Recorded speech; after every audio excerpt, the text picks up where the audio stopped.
Welcome to today's webinar, Designing Cities Amid Urban Migration, Demographic Shift, and a Disappearing Middle Class, hosted by the Maryland Department of Planning in association with the Smart Growth Network.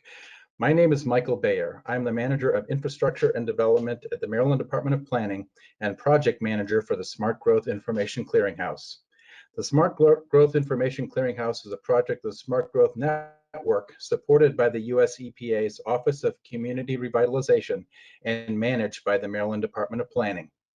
In addition to hosting webinars, the Smart Growth Information Clearinghouse has a website, smartgrowth.org, that provides current information on effective growth, development, and preservation practices.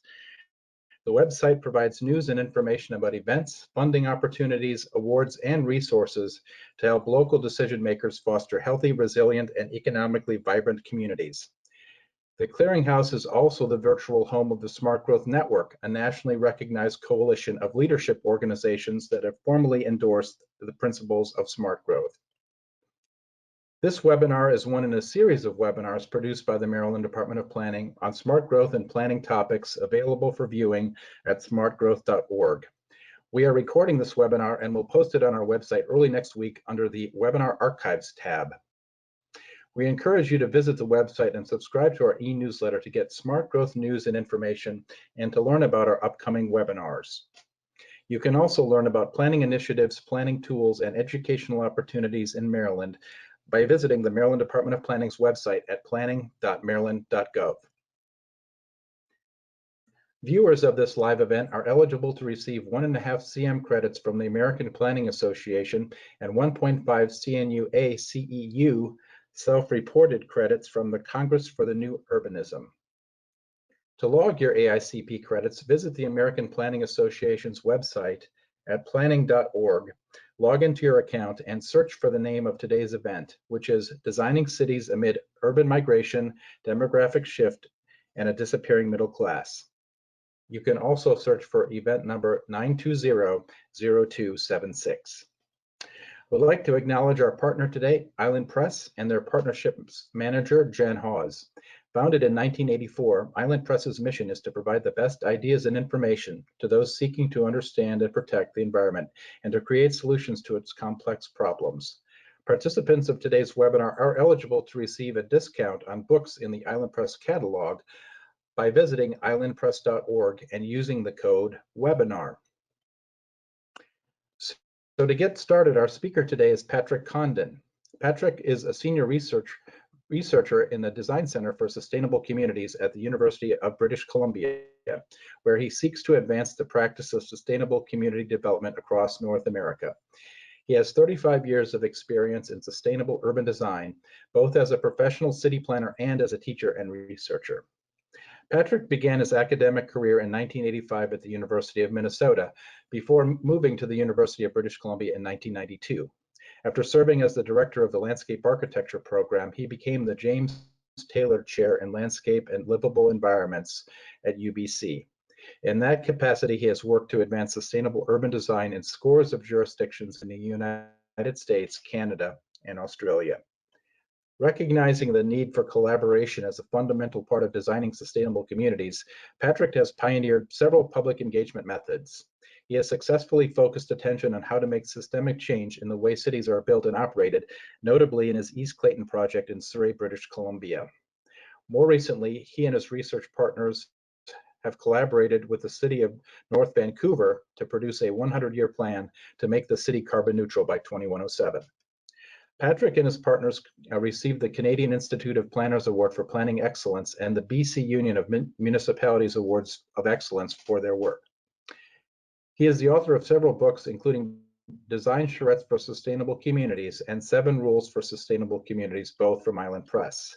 He was the founding chair of the UBC Urban Design Program, where he still teaches. Following his presentation, Patrick will answer as many questions as time permits. You can submit a question anytime during his presentation by using the questions tool in the control panel located on the right side of your screen.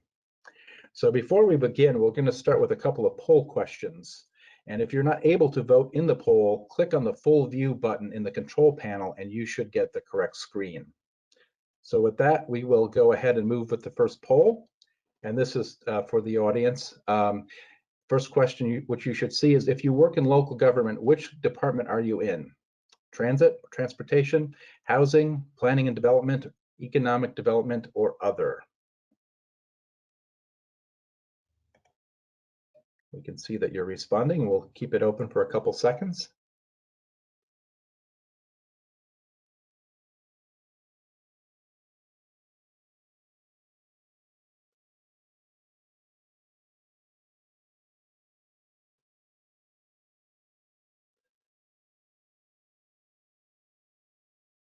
Okay, we'll close it in a second here and show Patrick that the responses are 60% in planning and development, 24% in other, 9% in transit, 4% in housing, and 3% in economic development.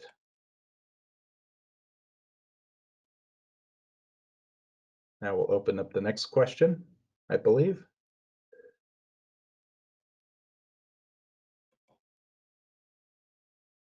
Okay, which issue has the highest priority to you?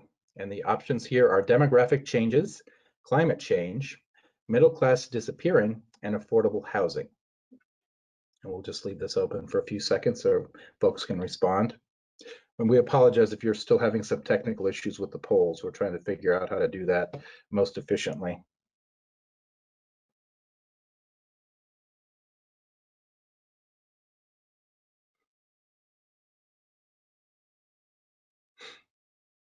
And thank you for everybody who's responding.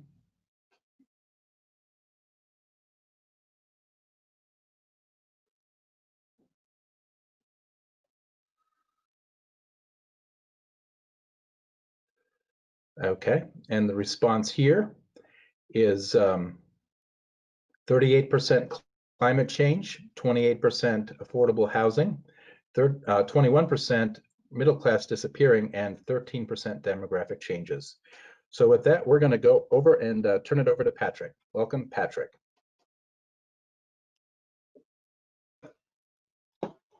Thank you.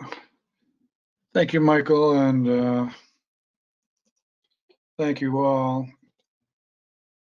I have to trust that you're seeing my screen now with the cover of the book and the topic of today's discussion. I want to start by saying that I'm not a big fan of this format. Over 700 people out there that I can't see, and having to talk nonstop for 30 minutes, something a faculty member is perfectly capable of doing, but not too many people are, unless they're forced to, able to attend to very, very completely. So I'll try to keep it as interesting as possible and take you through, this is basically a book talk, another thing that's not my favorite topic to discuss, my own work.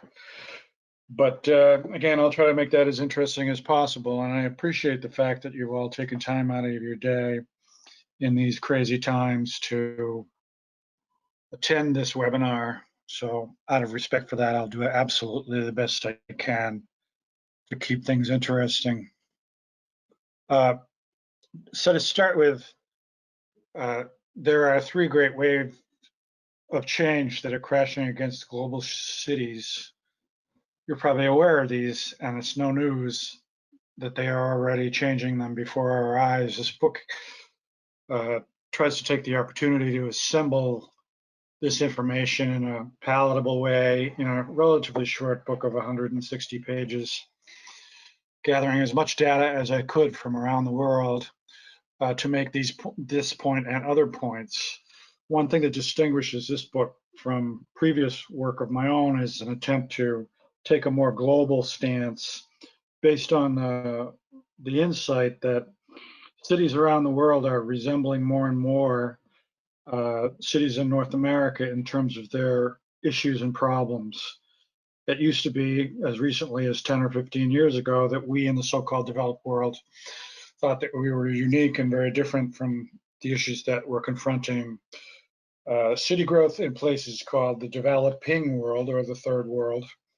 It turns out that over the past 15 years, particularly since the crash in 2008, and now it's getting exacerbated by this latest pandemic disaster, that the issues confronting planning and design for North American communities are very much like they are around the world. So that's kind of a good news and bad news thing, because we're in one world and the issues that we're confronting in North America are very similar to the issues that we're confronting elsewhere in the world. So, and another fairly well-known fact is that during your professional careers, assuming that you still have a few decades to work on this, you're going to be experiencing a shift globally that is the largest shift in the way we live ever, where people are moving primarily from rural areas to urban areas.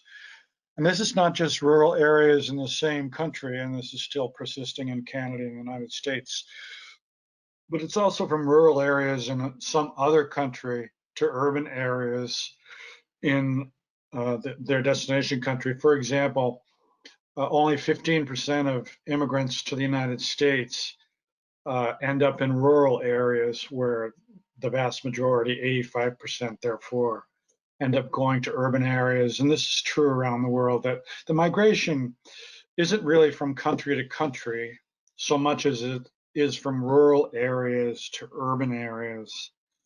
And that's a fundamental fact. And that fact interacts with another key demographic,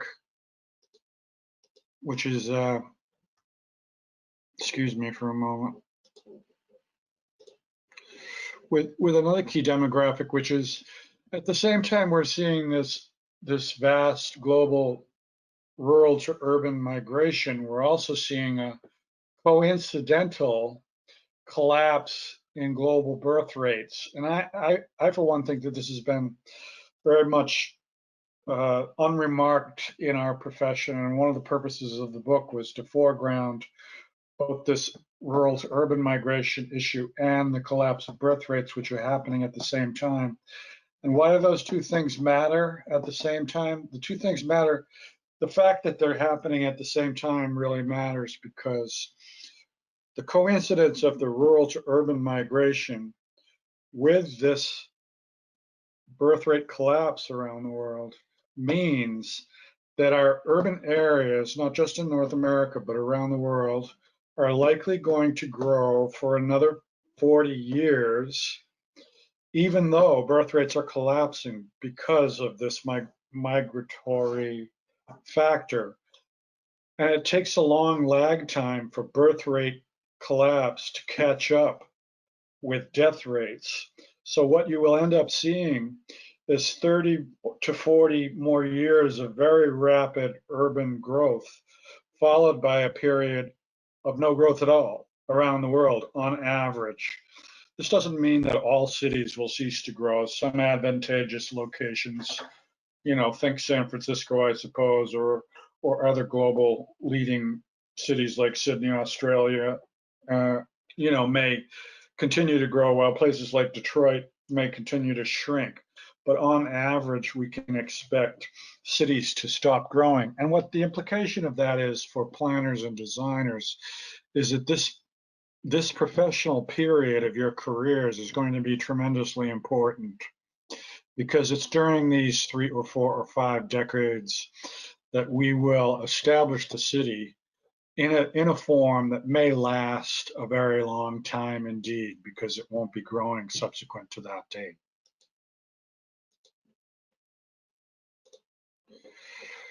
And as if that wasn't kind of dramatic enough, all this is occurring globally at the same time that the sort of shorthand is that the middle class is vanishing. A more elaborate definition of that is that the cohort of middle income is collapsing into the lower income. Some of it's migrating into upper income. The majority of it is migrating into something that ends up being indistinguishable from lower income, because the middle class, certainly in the United States, is confronted with with problems that were not associated with that class in the past, which is primarily lack of affordable housing, which also impacts these very fast growing areas, such as those that many of you already work in. And this is just one of many graphs that you can find that shows the migration of purchasing power or wealth or income from the status that it had when I was 17 years old in 1967 to what it is now, a fairly dramatic collapse. And this is income. This graph shows income. If we were looking at wealth, the individual capital value of any particular family, it would be even more dramatic. Middle class wealth was mostly wrapped up in housing wealth during the 3 decades after World War II. And since housing has become more difficult to acquire, it has affected the wealth profile, particularly of the millennial generation. Baby boomers like myself have done pretty well because we got in at the beginning of this demographic change, but my kids and perhaps some of your kids are having a much more difficult circumstances unless they resort to the bank of mom and dad and take equity out of the houses, which are suddenly, worth 10 times more than they were originally in real terms. For example, here in Vancouver, which is an example I'll allude to a lot because I know it very well, fully 55% of first-time home purchases here are only able to do that because they have had six-figure gifts from their parents, and that six-figure gift is drawn from the equity in their housing.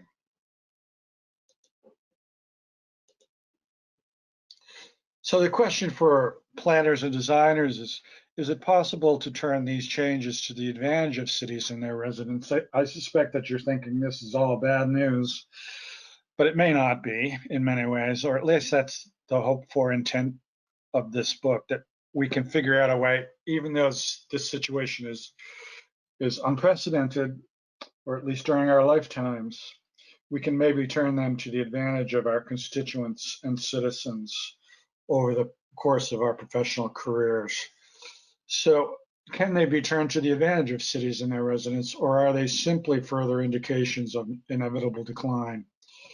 This book, and the following 5 rules that I'll talk to in a little while are an attempt to identify the positives that might flow from these changes based on successful cities of today.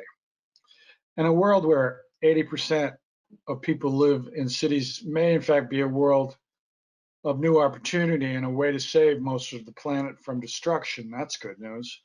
A world where disposable income is more constrained may be a world less dominated by stuff and more dominated by experience. And a lot of the economic shifts we're already seeing in the lifestyles of millennials: smaller housing, less equity, a life more dominated by service to each other.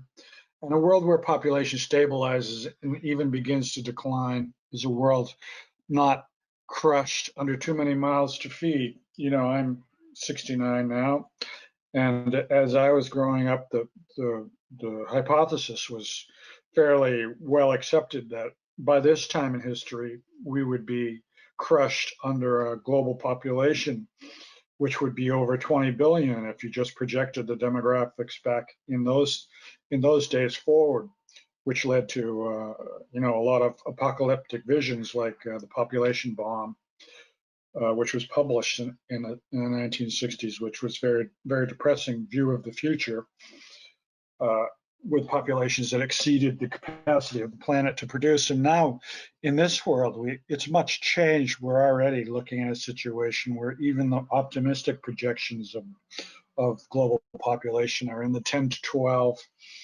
billion range, and some even show us shrinking down by 2060, where we would go to like 8 or 9 billion and then down to 7 billion because of birth rate shifts that I've been alluding to. So that's the framework, the kind of situational framework. And what follows is my own, the best I can do, attempt to kind of put that new framework in the context of some new ideas, but a lot of older ideas about what constitutes a good city and how we might intervene in the context of this shifting context to do as good a job as we possibly can for our citizens. And, you know, if you look around the world, what you see is basically two different kinds of urban landscapes that are emerging as in some ways, a response to this set of shifts, demographic shifts and income shifts and so forth. Familiar to us in the developed world is what I'm calling, and many others also call, the formal form of cities, which are shown in this slide. And urban formality is planned from the top down, requiring large amounts of global capital and massive assembly of allied public and private interests. And a lot of you in your work are very familiar with multi-million dollars, in some cases billion-dollar projects that are financed from capital that comes in from all around the world, and they have teams of consultants in the many hundreds. And the planning process begins years ahead of the time when people arrive. We take this for granted, I think, in most North American communities, but this is not necessarily the most common style of urban development. And if you look at North American cities, you will also see elements of something else quite different. And that would be the informal. And the informal shows up in a lot of different ways that these four images give some sense of. In the case of the crazily named BO01 project in Malmo, Sweden, the designers have tried to incorporate formal informality, if that isn't an oxymoron, nothing is, as a design strategy in their design, quite evident in this aerial view, to assemble what they see as the essence of sustainability in a form that looks as if it's informally generated, but in fact it's not. The true informal is shown in this captivating view of Sao Paulo in the second image. And I choose this image quite strategically because it undercuts the view of the informal being a slum always. In South America in particular, the more mature informal slums, if you will, are actually quite interesting places and have accrued a lot of additional capital value as they mature. Some of these places are unfortunately already unaffordable for people of average incomes in those worlds.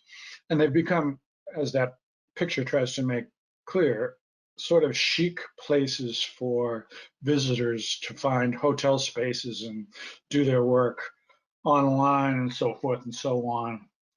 Anyway, the image just gives you a different view of this. Is I strongly feel the reality of informal communities, particularly in South America, where they're most prominent and most mature. And the model for those are in the third slide, I think, which is obviously a Greek island village, which was assembled informally through these individual efforts and then becomes a place of great beauty.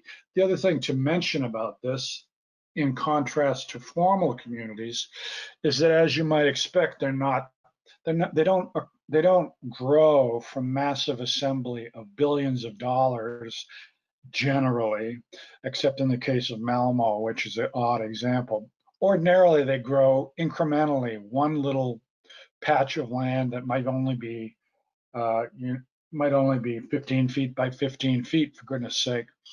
And they grow vertically after that, after people put a foothold down in a location and somehow acquire that foothold on a patch of dirt that over the decades becomes something more substantial and I think more beautiful. I suppose my allegiance to this form is sort of showing because given the three waves that I've talked about earlier, it seems that the collapse of the middle class, the demographic shift, shift in jobs, job types and location, which I'll speak to in a moment, impel us to take another look at the difference between the formal and the informal in our own communities. And in our own communities, the informal is often hidden, in by the way places, and it shows up in very small shops, or it shows up in secondary suites, or in the case of Vancouver, it shows up in tens of thousands of illegal suites that were inserted into the basements of houses, and unauthorized additions where people live. It's against policy. Most of the time in our formal North American communities, the true informal often is a kind of vagrant.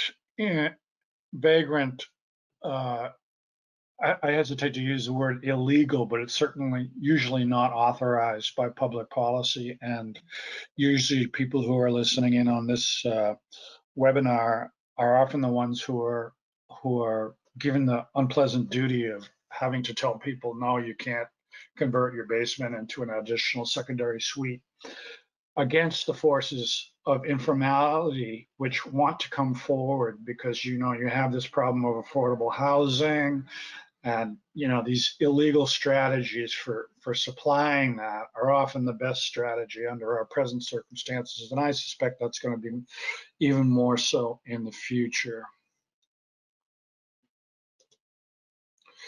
So against the background of these two different types, and in the book and in this discussion, I'm going to try my best to give reference to the formal and the informal when I talk about these design rules. And I have planning experience, I've done that, but I consider myself more a designer than a planner. So a lot of this is really focused on the design side of these very egregious,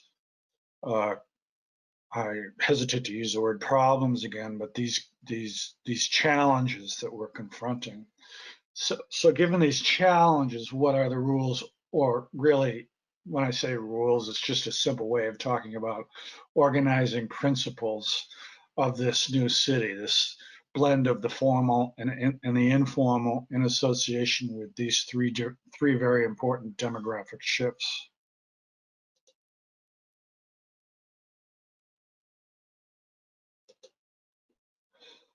The first is the city is an organic system, not a machine. And I think in my education and probably in your own education, the issue of planning was confronted as, in some ways, a social science about, well, how do you work with policy and with people? But in other ways, the assumption was that it was a hard science, that certain factors, you assemble the statistics and you organize them in a certain way, and you identify a problem through the census statistics and economic statistics and so forth. And if you do that ably and well, the solution will emerge. And I'll address very briefly some of the problems that I think have emerged because of that. But this little image is my attempt to suggest that the cities that we really revere have not so much a rational derivation, but a much more organic derivation. And it goes under the rubric of systems thinking.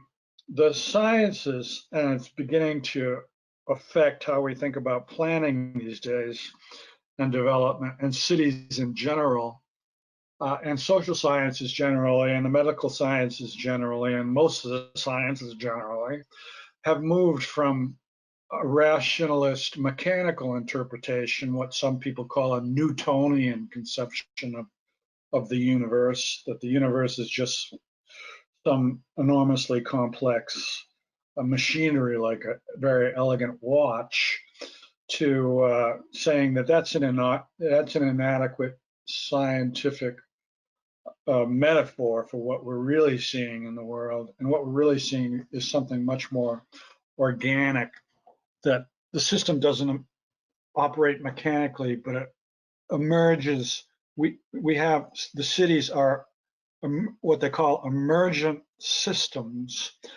where the emergence of some element in the city is dependent on the preconditions in other parts of the city, which leads us away from thinking we can just plant a community convention center or a transit system in that will automatically solve our problems, to being much more aware generally that cities are complex systems analogous to biological life forms, with individual cells both bounded and linked by circulation systems, much like this view of the leaf and what you're probably already recognizing as the aerial view of Siena, a complex pattern or a system between the parcels and the pathways that separate the parcels, if you will.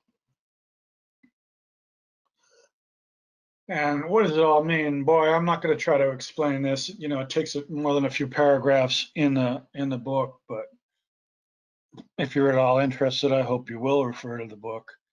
What the science has, what the new science of systems thinking has generated is this kind of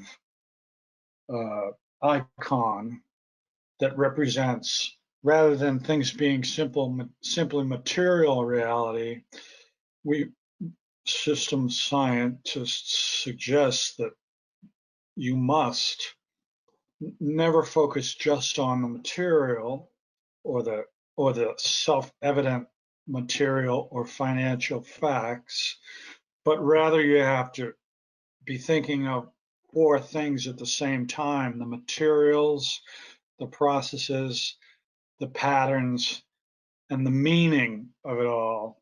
And I will just have to leave you with that, because if I was to try to go into more depth on this brain-bending business, it would be not useful at the moment.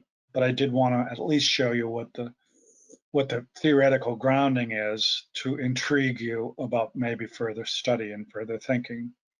So systems theory, it's a science, has evolved to go beyond mere Newtonian or positivist conceptions of life by insisting that a living thing can only be understood by simultaneously studying its materials, its processes, and its patterns. In the case of social phenomena, like cities, a fourth element is added, that of meaning, to accommodate the characteristic way humans decode and survive in their environments through a socially constructed landscape of meaning.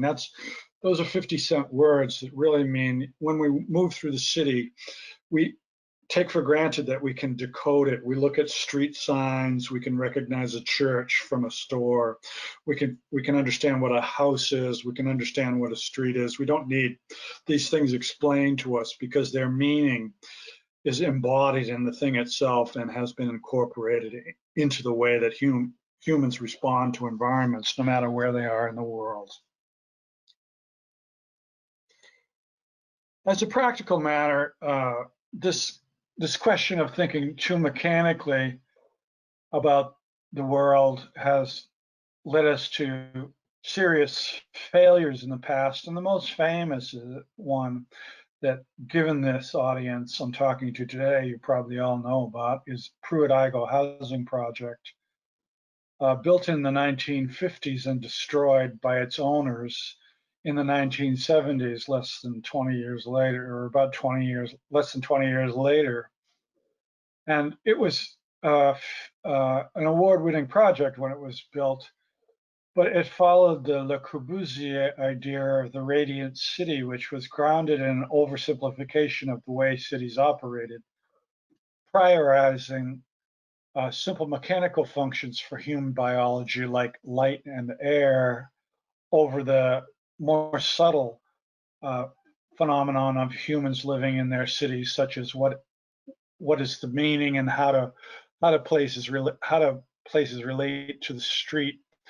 Things that Jane Jacobs in the following decade would make much more clear had been ignored in that oversimplification of what the human needs are in the city, and it led to a complete decline in this project, which the authorities mitigated by destroying every building in it. And if you go to St. Louis, you'll find that there's still a chain link fence around this project, and they haven't figured out what to do with this site. I'm not ignoring the debate about this issue because some theorists are now saying the fault wasn't really in the design, particularly modernist architects are inclined to say that the fault wasn't really in the design, it was the social issues and the bad management of the project, which was really the problem. But I very much am on the side that the design was the real source of the failure here for missing the subtleties that are embodied in this previous iconographic diagram here. Of course, that was our world in the 1950s, 60s, and 70s when we used to care about the poor. But under present circumstances, we no longer even attempt to do this kind of thing.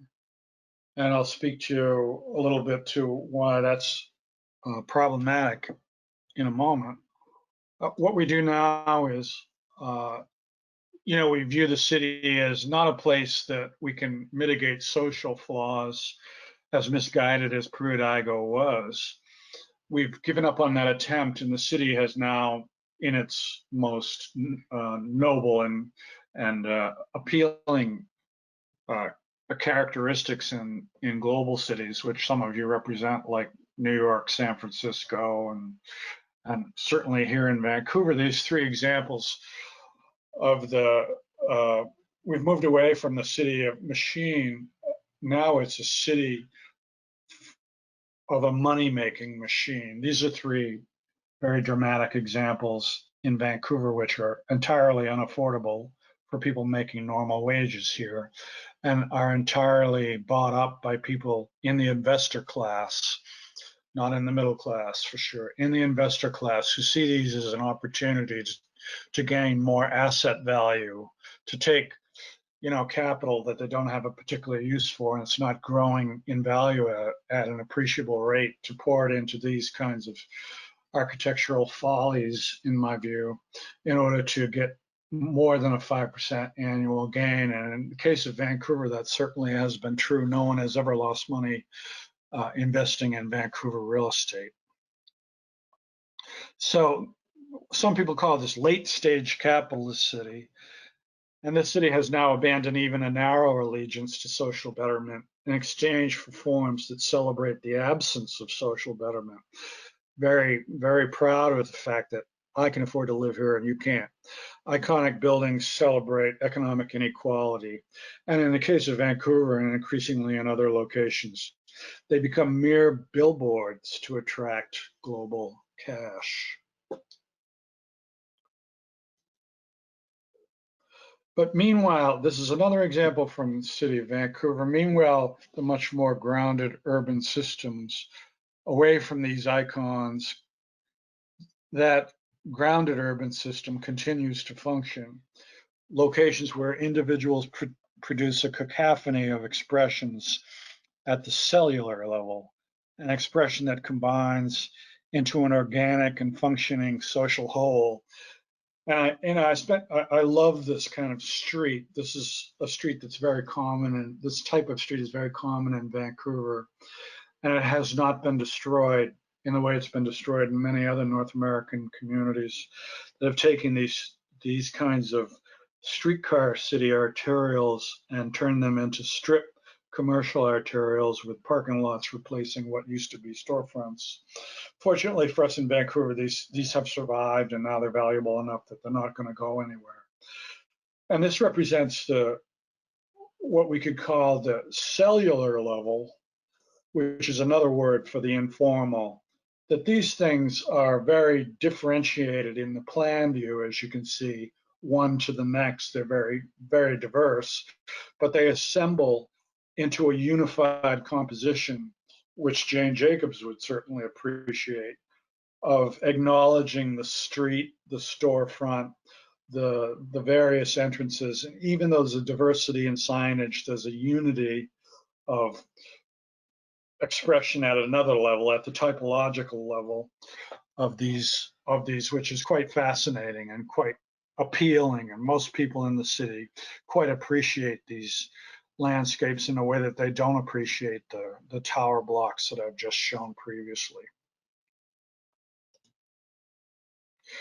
So that was rule one. Rule two, which is very related, is recognize and work with the patterns of the city.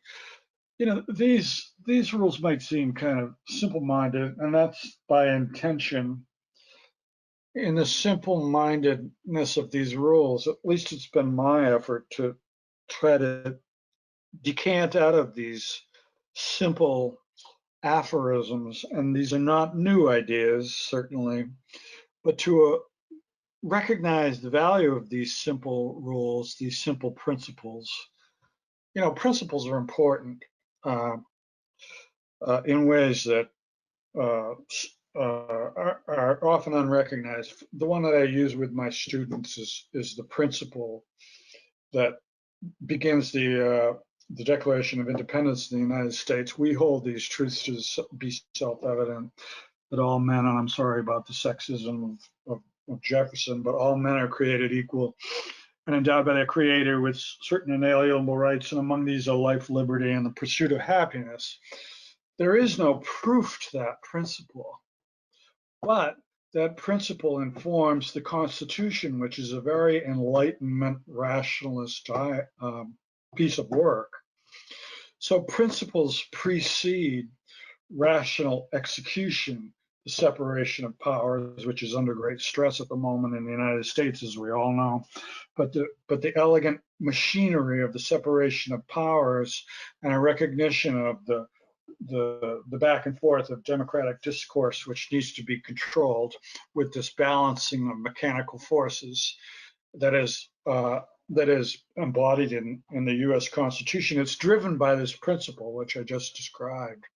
So I suppose it's arrogant for me to place these simple rules against the background of something so compelling and historically important, but at least that's my ambition.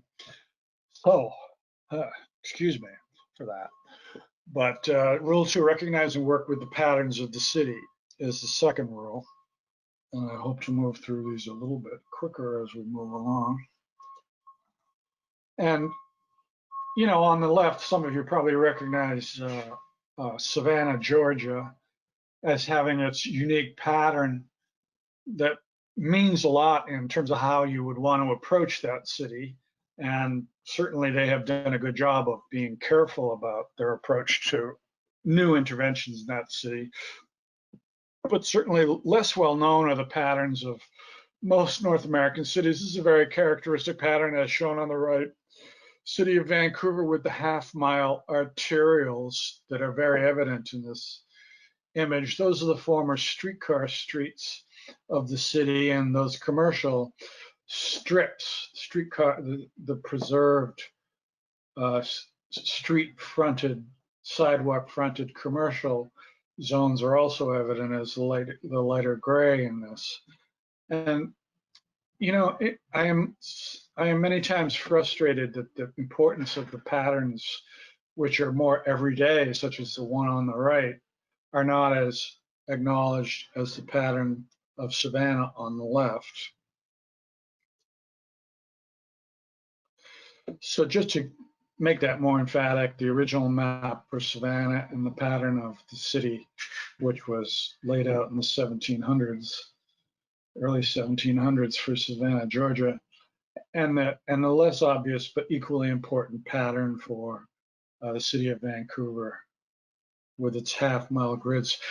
And even east of the Appalachians in the United States, even though you don't have this orthogonal geometry, the more informal pattern of the generally half-mile increment between former streetcar streets, even though they may go at chaotic angles, you can still reveal this fundamental human pattern of the half mile, which means that everybody is within a quarter-mile walk of one of these arterials, which really is meaningful for transportation, particularly for transit. It means that everybody is within a 5-minute walk of a transit arterial, and in the best cases, also a commercial arterial, so that most things can be satisfied within a 5-minute walking distance rather than a 5-minute driving distance, which is the sine qua non of many of the communities that many people listening right now probably end up struggling with.